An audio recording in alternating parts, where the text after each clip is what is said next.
Hey guys, it's Tim Michael from Tim Michael Arts. Good morning to all you fellow artists out there. It's 8:58 in the morning here in Orlando, Florida when I'm recording this, and it's just been one of those nice early mornings where I got to go to the gym early and do some workouts and have a good time out there. And now I'm home and it's time to show you guys what I do. So today we're going to be taking a look at setting up a separate file for all your different characters. That way you always have their colors available, and your artwork, if you do comics, doesn't change color. So maybe their skin tones will be one color one day and then another color another. You need it to stay the same in every single comic. And I'll show you how that's done, and then I'll show you my way that I've been doing it lately because I'm a lazy bum. And I'll give you a little bit of a little know-how about that. Anyway, this is the latest comic that came out just this I think it was Sunday night that I actually got this completed. It was supposed to come out Sunday morning. But I got it done, so it's here. But I wanted to show you guys, I want you to take a look at the skin tones on these characters, and you'll see that as I go through these comics, as I go back, you'll see the skin tones stay about the same. I might shade them more or less due to lack of time, but you'll see it's the same skin tones, the same shading on the side of the face, the same highlights when I do choose to use them. And you can kind of see that also in the shirts and materials like that. Take a look at the shirt color here, and then we'll go over to the next frame. You can see the same color here, maybe a different shading technique, a little bit more blended, and just everything like that. What you want to do is you want to be able to have this continual exact color for your character, because that's part of your character. You want to have the same clothes, the same style, the same color.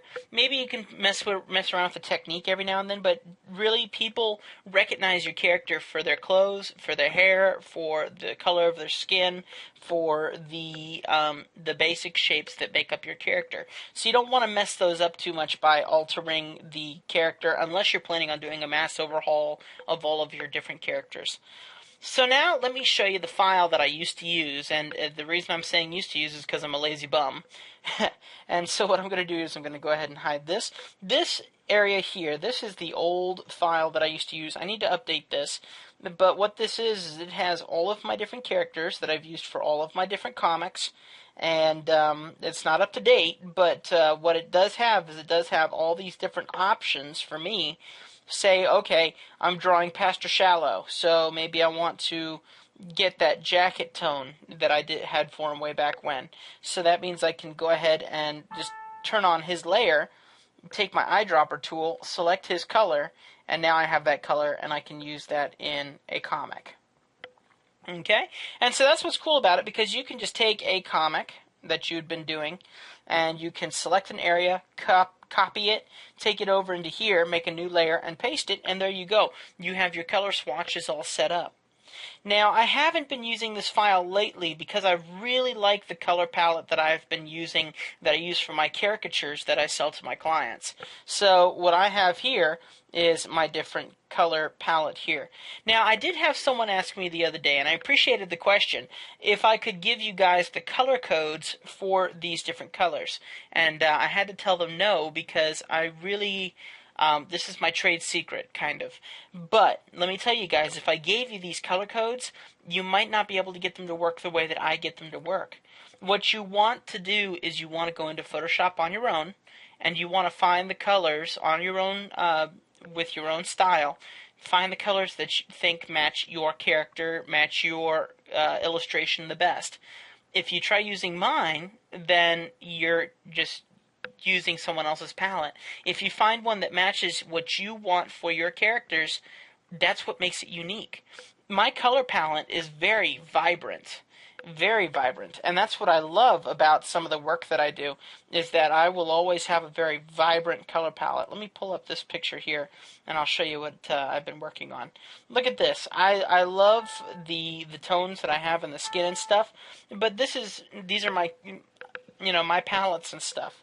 So I don't want to share this with other people, because this is what makes my art. So guys, go take a look at your color palettes. Go select your own color palettes and get that figured out. And that way you have your own unique style that is specifically you.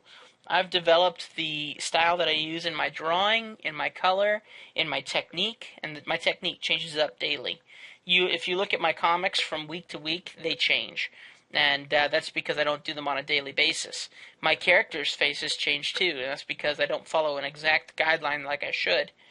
Anyway, I thought that you'd guys like to see this and get a little bit of an idea of how to work with these files, where then all you got to do is just turn on and turn off the layers so that you can select different character skin tones, hairs, highlights, lowlights, shadows, all that good stuff, you know. And another way that you can do it, I'll show you this.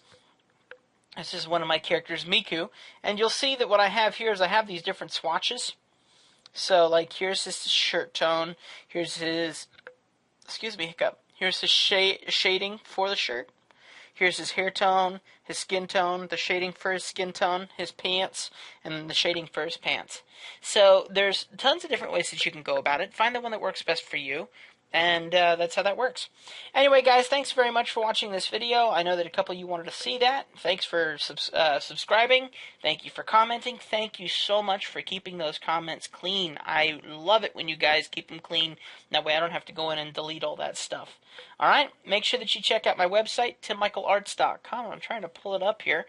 timmichaelarts.com. I have t-shirts, I have caricatures, I have cartoons, that you can get, and of course I have the web comics if I didn't already say that. And guys, just thank you so much for everything that you've been doing for me. I really appreciate just the support that you guys have been giving. Alrighty, so God bless y'all. I'll see you on the next video. Leave a comment below. Let me know what you want me to teach you. I know that some people have been requesting a generic understanding of Photoshop, and that's a lot harder than it looks to explain. But I'm working on it, alright? So God bless y'all. Talk to you later.